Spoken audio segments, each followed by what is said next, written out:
I do try and enjoy myself. I was one of those kids who always desperately wanted to play for England. And I always found that playing cricket, the best way to get through a day, especially fielding, is to have a smile on your face, because it's not much fun, let's face it, unless you're Jonty Rhodes. And so I've always tried to play with a smile on my face, and now I get the chance to play for my country. It's, you know, I'm living that dream I had as a kid, so why not enjoy it? Graeme Swann would like you to know that life on tour is good.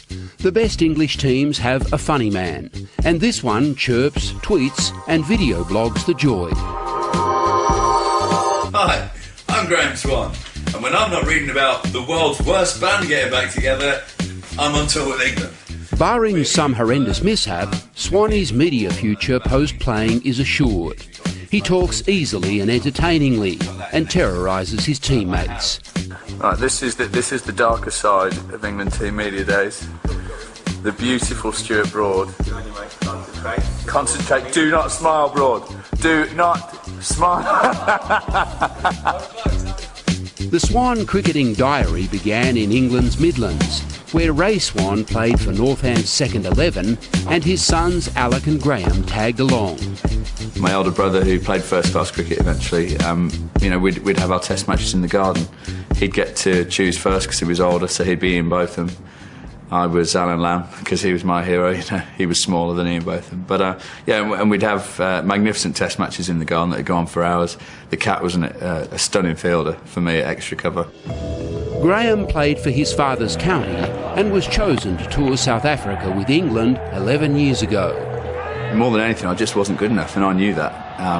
I'd had 1 year of county cricket, and I'd done fairly well without setting the world on fire. I'd played well in an under-19 series against Pakistan, and all of a sudden I was picked on an England tour. I was sitting next to the guys I'd grown up watching on TV: Hussein's, Mike Atherton, Alex Stewart, Phil Tufnell, and you know, I was a charlatan. I knew I didn't belong there. He didn't know his first test was a decade away and didn't play in the game that changed things for so many English cricketers. Graeme calls the 2005 Ashes win a watershed for the entire English game. I remember fielding on the boundary in a one-day game, desperately trying to get the score of the England game, and the score kept coming up on the score. Well, no one gave a monkeys about the game that was going on in front of them, which is a first-class game. Everyone was just bothered about this test match going on. And so that, I think it's fair to say that was when a lot of players, myself included, said, I want a part of that. I want to be involved. 998! 999! 1,000! Deep burn! I don't know if you heard. I did over 1,000. Whew. Welcome to Swanny's Diary, Part 3. In the next chapter of Swanny's story, his wish was granted. Hold him!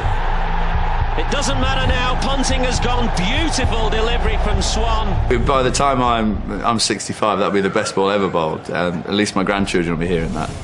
In the team just 6 months, and his 4 decisive wickets at Lord's gave England last year's second Ashes test. Hold him! Swann takes the final wicket. The Lord's voodoo comes to an end.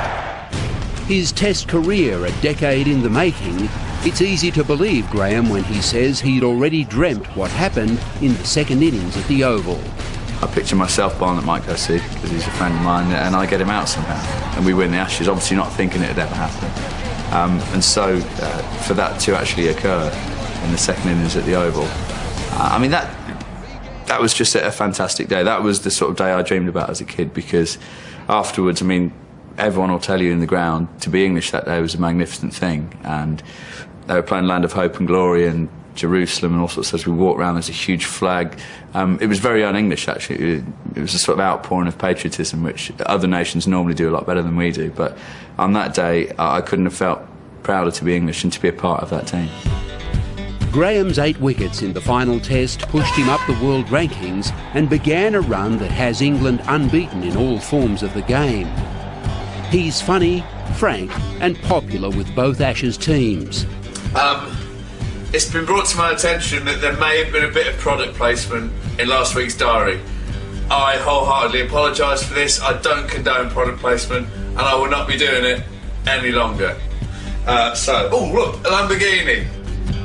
Swanee is also a man of his times, because there's no use cracking jokes if your team is a laughingstock. Winning over in Australia, it would be a huge thing for the English. We haven't done it since 86, 87, which is the video that me and my brother have watched time and time again. Growing up, that was one of the videos we watched, and if we can manage to emulate that over here this summer, it'll be a massive achievement.